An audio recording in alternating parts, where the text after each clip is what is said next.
திண்டுக்கல் மாவட்டம் நத்தம் அருகே குடியிருப்பு பகுதியில் கிடந்த நாட்டு வெடிகுண்டுகளால் பரபரப்பு ஏற்பட்டிருக்கிறது. கூடுதல் விவரங்களை செய்தியாளர் சேகரிடம் கேட்கலாம். நத்தம் இடத்துல எந்த பகுதியில் நாட்டு வெடிகுண்டுகள் கைப்பற்றப்பட்டன, எவ்வளவு வெடிகுண்டுகள் அங்கே இருந்தன, கைப்பற்றப்பட்டு விட்டதா? முழு விவரங்கள். வணக்கம். நத்தம் அருகே குடியிருப்பு பகுதியில் கொட்டி கிடந்த நாட்டு வெடிகளால் பரபரப்பு.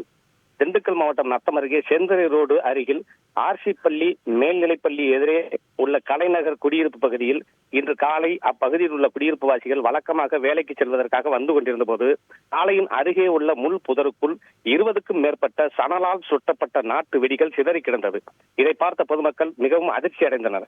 இதுகுறித்து நத்தம் காவல்துறையினருக்கு தகவல் தெரிவித்ததன் பேரில் சம்பவ இடத்திற்கு விரைந்து வந்த நத்தம் காவல் ஆய்வாளர் தங்க முனியசாமி தலைமையிலான போலீசார் சிதறி கிடந்த நாட்டு வெடிகளை பறிமுதல் செய்து எடுத்துச் சென்றனர். மேலும் நாட்டு வெடிகள் சிதறி கிடந்த இடத்தின் அருகிலேயே அரசு உதவி பெறும் மேல்நிலைப் பள்ளியும் குடியிருப்புகள் நிறைந்த பகுதிகள் என்பதால் அப்பகுதியில் பெரும் பரபரப்பு ஏற்பட்டுள்ளது. மேலும் நேற்று நத்தம் அருகே வெடி விபத்தில் உடல் சிதறி 2 பலியான சம்பவம் பெரும் பரபரப்பை ஏற்படுத்தியுள்ள நிலையில் குடியிருப்பு மற்றும் பள்ளிக்கு அருகிலேயே நாட்டு வெடிகள் கிடந்தது அப்பகுதி பொதுமக்களிடையே ஒருவித அச்சத்தை ஏற்படுத்தியுள்ளது. குடியிருப்பு பகுதிக்குள் நாட்டு வெடிகளை வீசிச் சென்ற மர்ம நபர்கள் யார் என்பது குறித்து நத்தம் போலீசார் தீவிர விசாரணை செய்து தேடி வருகின்றனர். விவரங்களுக்கு நன்றி சேகர். செய்திகளை உடனுக்குடன் தெரிந்து கொள்ள உடனே சப்ஸ்கிரைப் பண்ணுங்க.